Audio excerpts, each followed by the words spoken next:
Salut, c'est Laura, bienvenue dans cette nouvelle vidéo pour vous transmettre l'utilisation d'un outil afin de bien conclure une journée d'atelier ou de formation. C'est parti, quand est-ce que vous pouvez utiliser cet outil? Vous venez par exemple d'animer un atelier d'une demi-journée ou plus, ou vous avez animé une journée de formation, une demi-journée ou même un séminaire de plusieurs jours. Vous vous demandez également quels sont les bénéfices pour les participants. Le premier bénéfice est que ça vous permet de conclure avec une ouverture qui évidemment favorise l'entraide des participants. Quand on favorise l'entraide, chacun vient à réaliser qu'il peut aider les autres membres du groupe avec ses propres valeurs. Puisque vous, votre objectif en tant que facilitateur, ce n'est pas de transmettre ce que les gens ont à faire, que les participants ont à faire, mais plutôt que eux découvrent et mettent en place leurs propres actions. Ça favorise la cohésion, cette entraide favorise la cohésion et permet de pratiquer l'écoute et l'empathie. Vous allez très vite comprendre pourquoi. Quels sont les bénéfices pour le formateur ou facilitateur ou l'animateur? Vous allez voir, ça va vous permettre de recueillir des feedbacks, donc des retours pertinents de la part des participants, de connaître aussi leur ressenti émotionnel, comment est-ce qu'ils ont vécu votre atelier ou votre formation, votre séminaire, et pour aussi identifier de nouveaux besoins ou de nouveaux problèmes sur lesquels les participants auraient besoin de votre aide. C'est ça, cette fameuse phase d'ouverture. Ça va vous permettre aussi d'améliorer la version de votre formation, si vous avez été formateur, ou de rajouter, modifier, supprimer des exercices que vous venez de faire à votre équipe pendant un atelier. Alors, au niveau de la durée et des participants. La durée, il faut compter minimum 15 minutes. Moins de 15 minutes, on n'a pas le temps de vraiment se remémorer ce qu'on a vécu. Donc je vous encourage vraiment à garder au moins 15 minutes de temps de travail. Jusqu'à 45 minutes. Au-delà de 45 minutes, on finit par beaucoup discuter et ça ne devient plus particulièrement pertinent. Vous pouvez donc moduler ce temps en fonction de vos besoins et de ce que les participants ont à vous dire. Alors au niveau des participants, un minimum de 3. Après, en termes de nombre final de participants, vous pouvez en avoir autant que vous le souhaitez. Simplement, il faut faire des groupes allant de 4 à 9 participants maximum. Si vous êtes 20, vous faites 5 groupes de 4. Il est important que ces sous-groupes n'excèdent pas 9 participants, puisqu'au bout de 9, les personnes à l'intérieur d'un groupe font des sous-groupes et finissent par ne plus vraiment s'écouter.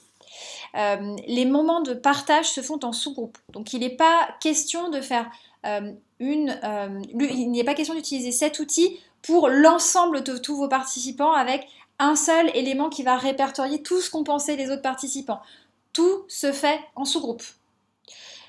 Exemple, si vous avez 5 équipes de 5 personnes, cet outil sera utilisé par chaque équipe et non pour toutes les équipes en même temps. Sinon, vous n'aurez plus rien de concret, ça va demander beaucoup trop d'écoute et toute cette écoute va faire que plus personne ne s'écoutera. Quel matériel vous faut-il? Des post-it. Il faut en compter une quinzaine, voire vingtaine par participant. Si vous avez fait une formation qui a été très longue, c'est-à-dire plusieurs jours, une vingtaine de post-it peut être pertinent. Il faut des stylos ou des feutres pour les participants. Donc ces stylos ou ces feutres vont permettre justement d'écrire sur les post-it, sachant que je ne peux que vous recommander d'avoir des Sharpies noirs pour écrire sur vos post-it, afin que ce que vont écrire les participants soit écrit en gros et soit lisible par tous. Et évidemment, il vous faut un tableau blanc assez large ou un paperboard. Vous prenez une feuille de paperboard et vous la mettez en format paysage. Nous allons venir au déroulé qui se passe en 3 phases. Avant de commencer ces 3 phases, vous allez évidemment vous préparer, en tout cas préparer les équipes et préparer votre matériel. Vous allez utiliser une feuille de paperboard ou de tableau blanc, ce que je vous expliquais un petit peu plus tôt, et aller y dessiner 3 colonnes. La première colonne, ce qui vous a le plus intéressé dans l'atelier. La deuxième colonne, ce qui vous a manqué. Et la troisième colonne, là où vous auriez besoin d'aide. Cette phase de préparation, vous pouvez la faire en amont, avant que les participants n'arrivent. Ça vous fera gagner du temps. On arrive à la première phase, qui est une phase de réflexion individuelle qui va durer environ 5 minutes. En individuel, chacun va écrire sur des post-it, toujours en gardant le principe de une idée par post-it, va écrire des informations concernant les titres des 3 colonnes indiquées en phase 0. L'écriture doit être lisible et au maximum, les participants doivent écrire des phrases, sujet, verbe, complément. Les participants écrivent leur nom sur chaque post-it ou au moins leurs initiales.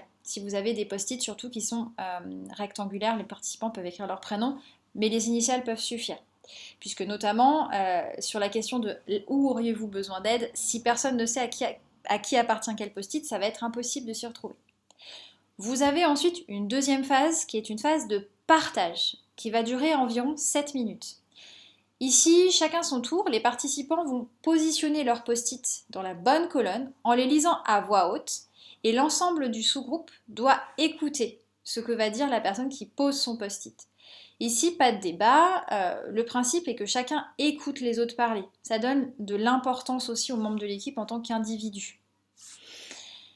Vous allez ensuite passer à la troisième phase qui est la recherche d'entraide. Et la recherche d'entraide va durer de 7 à 10 minutes. L'objectif est ici que chacun regarde les besoins des autres et fasse en sorte d'apporter son soutien à une ou plusieurs personnes. Chacun va aller regarder les post-it et l'idée c'est d'encourager les conversations en disant par exemple sur cette problématique-là où telle personne a besoin d'aide, je suis en capacité de vous aider. Une fois que chacun a trouvé au moins une personne à aider et se fait aider en retour, chacun prend note dans son agenda d'un rendez-vous téléphonique ou présentiel, prendre un café, prendre un déjeuner. Il n'y a pas de format idéal. L'idée, c'est surtout d'encourager l'équipe à continuer de s'entraider.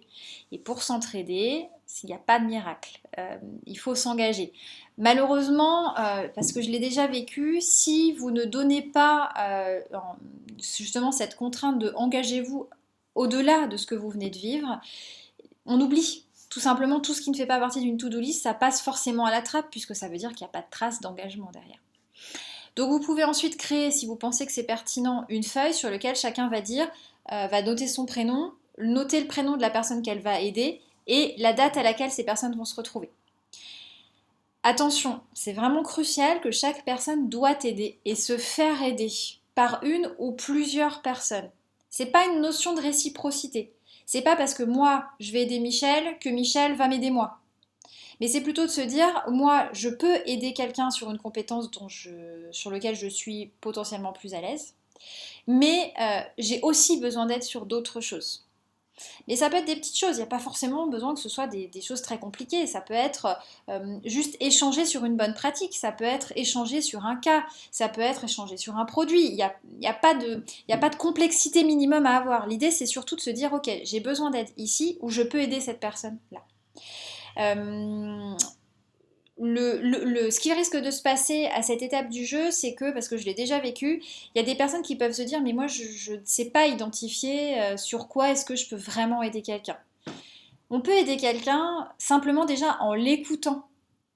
Passer du temps à écouter quelqu'un qui vous partage ses problèmes, c'est déjà l'accompagner dans la résolution de son problème.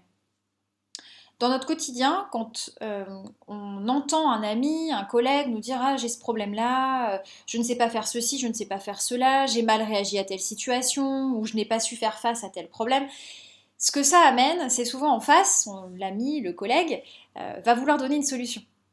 Un conseil, le fameux conseil qui peut parfois être très déplaisant puisqu'on ne le sollicite pas forcément, alors que ce dont on peut avoir besoin c'est d'une oreille attentive pour justement avoir déjà l'opportunité de mettre en mots des difficultés qu'on peut avoir individuellement.